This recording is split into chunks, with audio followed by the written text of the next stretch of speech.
Hello, I'm John David Bruja on location in Menominee, Michigan, standing inside the Menominee North Pierhead Lighthouse. Yes, it's a little warm, but it's worth it. Welcome to a special edition of John's Traveling Movie Corner.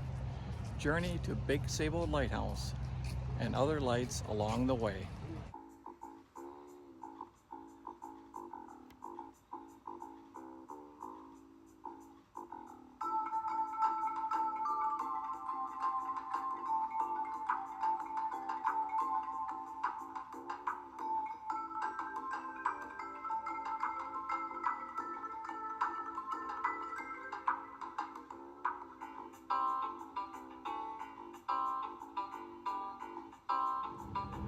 And welcome to a special edition of John's Traveling Movie Corner, our journey to Big Sable Lighthouse and other lights along the way. Now on this show, we hope to see at least 13 lighthouses, a fort, maybe a movie location or two, and who knows, we may stop somewhere else along the way. I hope you enjoy the ride. Well, we made it to our first lighthouse on the trip. And no, it's not Big Sable Lighthouse. It's Menominee North Pierhead Lighthouse, first lit in 1877. The current structure I'm standing in was lit in 1927. An octagonal cast iron light stands at 34 feet in height. In 1879, the walkway was extended to the shore, and in 1881, the light was moved 305 feet back as the pier was extended, and so was the walkway. In 1891, a 5th order lens went to a 4th order lens. It is still operational, and it was automated in 1972. In 2008, the city of Menominee took possession of the light from the Coast Guard. The Historical Society provides tours inside and up to the tower for views of Lake Michigan. It's our first lighthouse of the day, the first lighthouse of the trip, and we get to go up to the tower. Well, it's the second lighthouse on our trip. No, we haven't reached Big Sable yet. It's Sand Point Lighthouse. It was first lit in 1868 at a height of 44 feet. It was deactivated in 1939, and it had a 4th order lens. The Escanaba light, standing at 8 feet of water just off the shore, replaced Sand Point Lighthouse in 1939. Now this lighthouse was unique from the get-go. As you approached the front door, you had to go up a spiral metal staircase before checking out the rest of the lighthouse.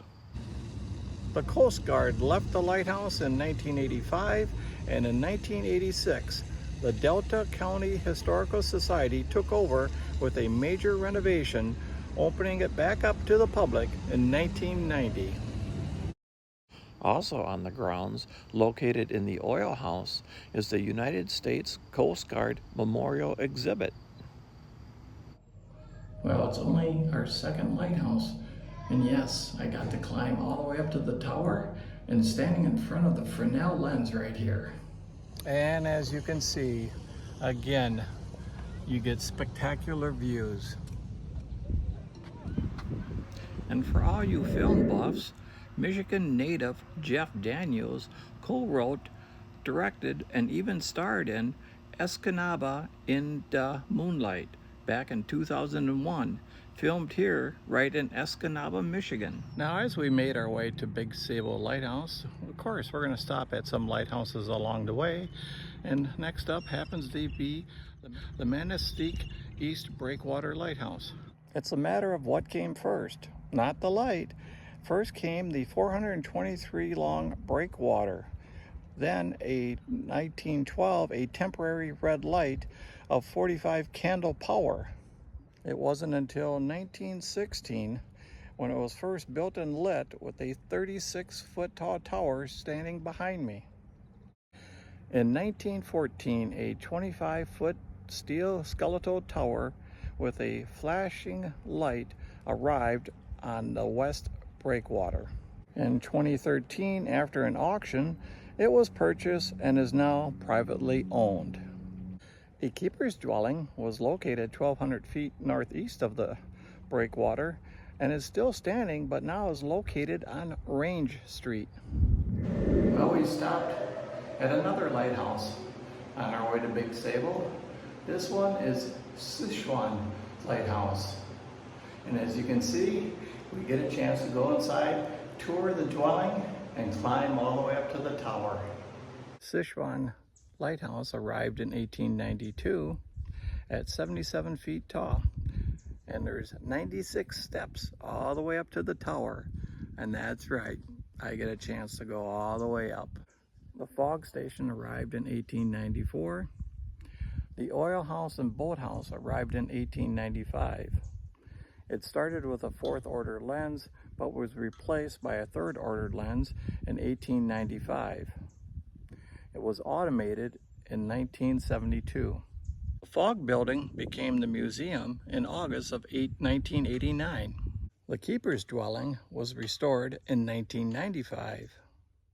The rooms were furnished just in time for the light's centennial celebration in 1995 and decorated during the era the lighthouse keepers would have been staying there, with many unique artifacts on display, showing what it was like to live like a lighthouse keeper during those times. In 2013, an LED beacon was installed, and yes, it's claimed to be haunted by the second keeper, Joseph W. Townsend, who died in 1910. Now, 130 years later, Seul Lighthouse is the oldest active lighthouse in the northern peninsula of Michigan. Well, I made it up to the tower, and as usual, it's another spectacular view. Well, we reached our next lighthouse, the old Mackinac Point Lighthouse. One of the ways you can get to the old Mackinac Point Lighthouse, that's right, you have to cross the Mackinac Bridge. It first opened November 1st, 1957, becoming the longest suspension bridge in the Western Hemisphere, the 7th in the world, connecting St. Ignace from the Upper Peninsula to Mackinac City in Michigan's Lower Peninsula, our next destination. Well, we made it to our next lighthouse, located in Mackinac City.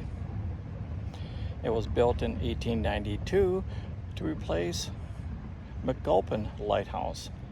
It had a 4th order lens, and it stands at 50 feet in height. It was deactivated in 1957, and it was electrified in 1929. Constructed of Indiana limestone, it also contained a fog station and a wood barn. $20,000 was allocated to build the lighthouse. Mackinac State Historic Park purchased the light in 1960, and it became a maritime museum from 1972 to 1988, and it closed in 1990.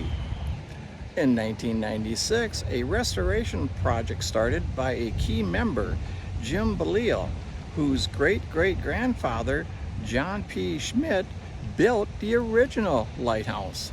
The warehouse contains the Straits of Mackinac Shipwreck Museum. The fog signal building became a visitor center in 2000, and in 2004, the lighthouse reopened. And the lighthouse has been referred to as the Castle of the Straits. Of course, you know I wanted to climb the tower, and it was open to the public today, but we just missed the previous tour, and unfortunately the next one was an hour away, and we had too many other things to see, like a fort and another lighthouse just 2 miles down the road. And of course, next to Old Mackinac Point Lighthouse is, I'm not going to even try to pronounce it, but it's the fort right next door. We arrived at Colonial Michilimackinac, located on the northern tip of the Lower Peninsula on the shores of Lake Michigan, just off of I-75 in Mackinac City. Founded in 1715 as a French fur trading village, it was later occupied by the British, who left it in 1780, 3 years before it was abandoned. Go inside and step back in time while walking the grounds and through the many historical buildings and checking out the exhibits and the views, including the Mackinac Bridge. Well, we made it to our next lighthouse, and as you can see by the sweat and climbing the stairs, we made it to the lantern room at Gulpin Point Lighthouse. Total cost of the land and the lighthouse was just shy of $20,000. Gulpin Point was built in 1868 and lit in 1869 at a height of 38 feet. The lighthouse was deactivated in 1906. And as you make your way up to the lantern room, check out the other rooms along the way to see how the lighthouse keepers lived during that time. Well, 44 steps later, I made it up to the lantern room in Gulpin Lighthouse. And while you're up here, you get a stunning view of the Mackinac Bridge, and just 2 miles from here is the old Mackinac Point Lighthouse. The Gulpin Point Lighthouse is one of the oldest surviving lighthouses in the Straits. Well, this concludes episode 1. I hope you hang around and check out episode 2 of John's Traveling Movie Corner, Journey to Big Sable Lighthouse and other lights along the way.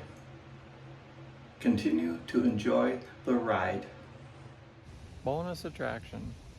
Rockford, Illinois, home of the Rockford Peaches, who were in the All-American Girls Professional Baseball League and made history in the 1940s and was the basis for the 1992 movie A League of Their Own, directed by Penny Marshall and starring Tom Hanks, Gina Davis, Lori Petty, Rosie O'Donnell, Bill Pullman, and Madonna. Travel to Bears Stadium and see the field they played in with historical markings. And if there's no tour group, visit the Midway Village Museum to check out the Girls of Summer exhibit.